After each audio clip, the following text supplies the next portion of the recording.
Elorian straightened himself, trying to recover his noble image. I will meditate once more. Oh hell no, Marishka snapped. You are not sleeping again. Figure out your magical power while conscious, wizard. I am not technically a wizard. You have a staff and fancy clothes. That is close enough for tonight. Before Elorian could defend his class identity, a voice called from the distance. Yo, guys. All three turned toward the sound. A dark figure appeared over the rise of the meadow, moving quickly through the fading light. Agivar ran toward them with his cloak trailing behind him and several limp shapes hanging from one hand. When he reached the group, he lifted his catch with surprising pride. Rabbits! 8 of them! Marishka stared at him. Will you look at that?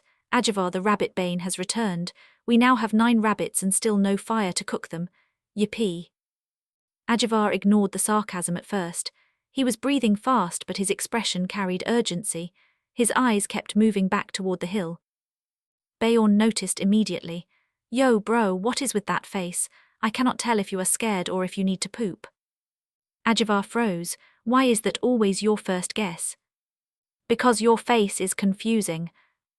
Agivar shook his head and pointed toward the hill behind him. No, listen, I found a road. There is a carriage coming this way. I bet they can help us, or maybe we can hitch a ride to the next village. The 3 of them stood at once. Elorian's face brightened with relief. A road meant civilization.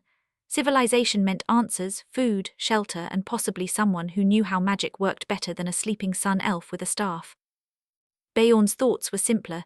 A carriage might contain someone who knew how to start a fire. Marishka, however, did not move as quickly. Her eyes shifted from Agivar to Elorian, then to Beorne. They were not exactly a normal-looking group. 2 elves, 1 drow, and 1 massive barbarian sounded like the beginning of either an adventure party or a public safety warning. Wait, Marishka said, are we sure they are friendly? The others had already started moving. Agivar waved for them to follow. There, that is the way to the road, bro. Beorne looked back at Marishka. Come on, let us go. Marishka hurried after them, her cloak whipping in the cold breeze. I am serious. What if their challenge rating is higher than ours? Elorian glanced back while running. There is no time for the restroom, bro, go later.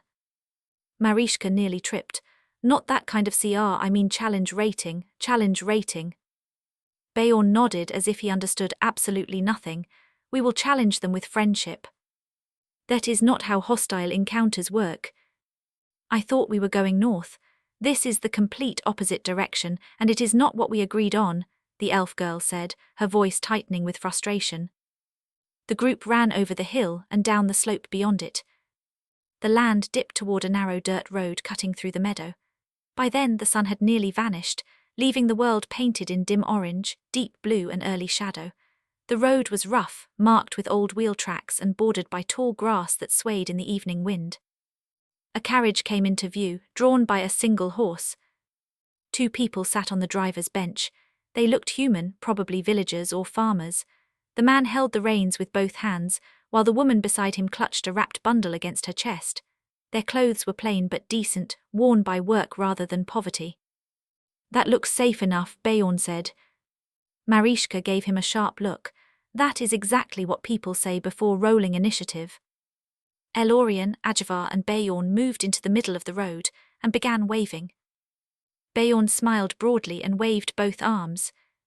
The problem was that Beorne waving both arms did not look friendly. It looked like a giant northern raider had stepped into the road to claim the carriage, the horse, the passengers, and possibly the passengers' ancestors. Agivar stayed slightly behind them with his hood pulled up, though he also raised one hand. Marishka remained closer to the roadside, watching the carriage carefully. But far enough in the distance.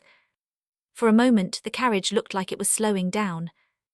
The horse tossed its head, the wheels creaked. Instead of stopping, he snapped the reins.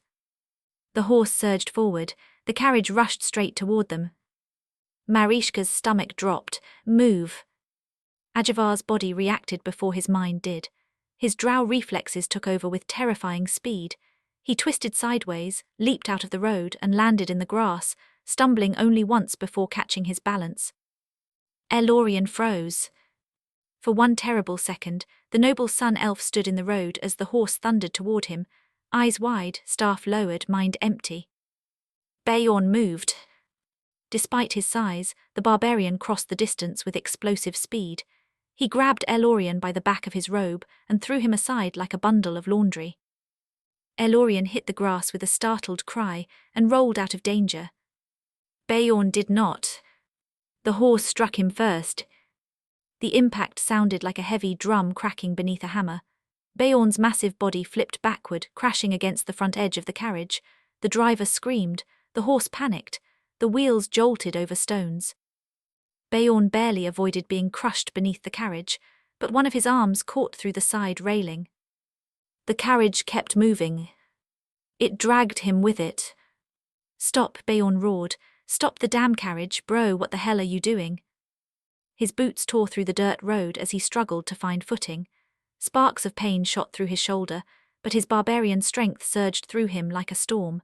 He grabbed the railing with both hands, planted his feet, and leaned back with every ounce of power in his enormous body. The wheels shrieked against the road. The horse cried out. The carriage slowed, jolted, and finally stopped. Silence fell for half a breath. Then Beorne pulled himself upright, covered in dust, eyes burning with fury. The driver turned slowly to look back at him. He was a middle-aged man with a trimmed beard, sun-browned skin, and clothes that had been worn thin by honest work. He did not look like a soldier or a bandit. He looked like a farmer who had just realized the monster from every village warning story was standing beside his carriage. The woman beside him looked even more frightened. She clutched the bundle in her arms and stared at Beorne as if expecting him to tear the horse in half. Beorne pointed at the driver. "I told you to stop. What the hell, bro? Were you planning to drag me all the way to the village or something?" The driver stared at him, trembling. "You speak the common tongue?" the man asked. Beorne blinked. "Well, yeah, I speak normal. I do not know any other language except this, bro." The driver looked even more confused. "You speak like a man."